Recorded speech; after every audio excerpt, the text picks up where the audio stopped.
If you've ever planned a trip to a far-off destination, you're probably familiar with travel guides.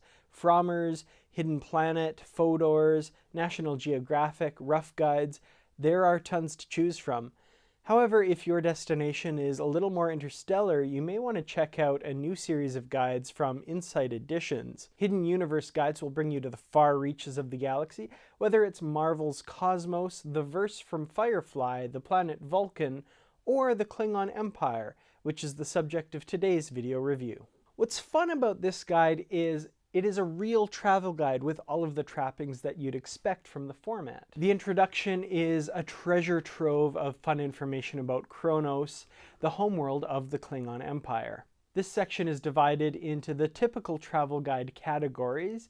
You have getting here, using this guide, tips for a fun trip, what to wear, lodging tips, and finally etiquette. The etiquette section is particularly important as an improper interaction with one of the locals may in fact cost you your life.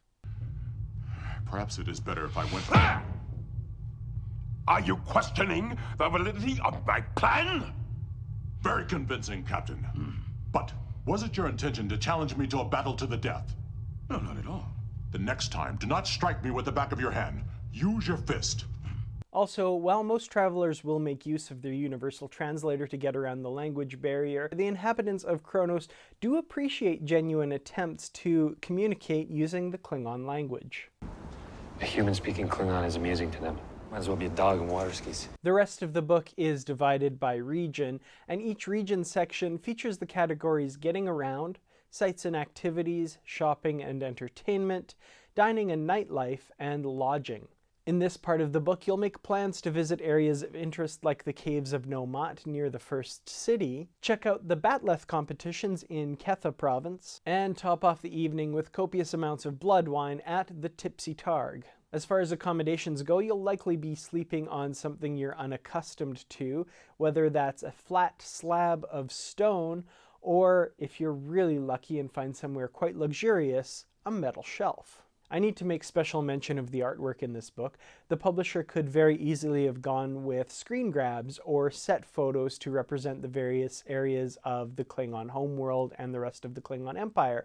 There is, after all, 50 years of Star Trek to draw from and no shortage of scenes set on Kronos. However, they did not cut corners. The book is filled with gorgeous illustrations by Livio Ramondelli and Peter Markowski. Their maps and city vistas bring the Klingon homeworld to life, and the various illustrations showing events and locales are truly beautiful. They range from expansive and dramatic to small and understated, but still truly gorgeous. A favorite of mine, as well as author Dayton Ward, is this illustration of the statue of Captain Jean-Luc Picard from a section of the Hall of Warriors dedicated to non-Klingons who have had a great impact on the Klingon Empire. Simple, not ostentatious, but a great illustration. Because this guide was written by Dayton Ward, a proven expert of the minutiae of Star Trek, both the canon Star Trek as well as the expanded universe seen in the books and comics, he's able to draw on sources that another writer might not have access to or knowledge of. This can be seen in the many references within the guide to sources such as the famous Star Trek novel The Final Reflection by John M. Ford, as well as more recent sources like The Klingon Art of War by Keith R.A. DeCandido. This means that there are lots of little Easter eggs in the guide for the discerning Star Trek fan who knows the lore backward and forward. They're able to pick those out, but it's still greatly entertaining to the casual fan as well. The travel guide to the Klingon Empire makes Kronos and the rest of the Empire feel like a vast locale with much to see and do. And perhaps most importantly, it makes it feel like a real place. This is somewhere that I actually want to pack up and go on vacation to now. When the crews of the various Star Trek series visit a locale, even the Klingon homeworld, it feels very small. Usually one city represents the entire planet. In the case of the Klingon Empire, for many years, we had just this matte painting of the first city of the Klingon Empire, the capital, to represent the entire planet.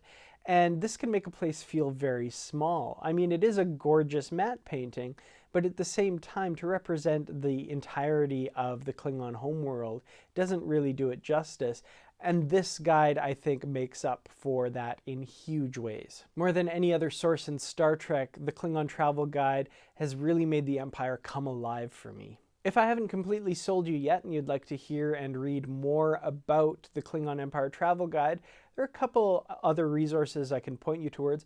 First, Dayton Ward did a great companion article for Inside Editions entitled Traveling to the Klingon Empire? Beware these 7 common off-worlder questions Klingons are tired of hearing. These questions include, did you really kill all of your gods? Is there anything on your menu that doesn't move? And didn't Klingons used to look like humans?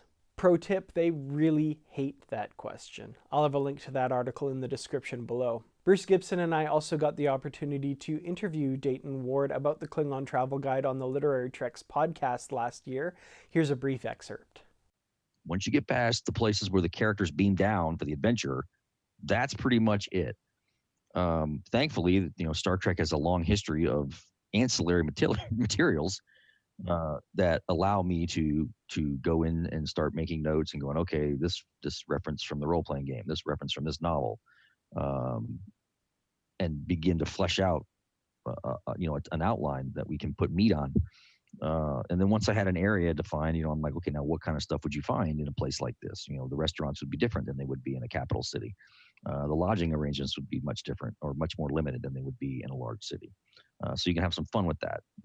It's like, okay, if you want to venture away from the mega city on Klingon homeworld, you better like sleeping on the ground or sleeping on a rock or sleeping on a shelf, because there are no sleep number mattresses outside of the first city. That interview is from the 200th episode of the Literary Treks podcast. I'll have a link to that in the description below, and you can also check out all the other podcasts on the Trek FM network. So, have you had a chance to pick up the Klingon Empire Travel Guide? Are you planning a Targ hunting safari on Kronos, or maybe a side trip to Rura Penthe or the remnants of Praxis? Let me know in the comments below, and let me know your thoughts on the travel guide. A very special thanks to the patrons who have sponsored Kurtratz Productions through Patreon. I really do appreciate it. And thanks everyone else for watching. I'll see you in the next video. But until then, Qapla'!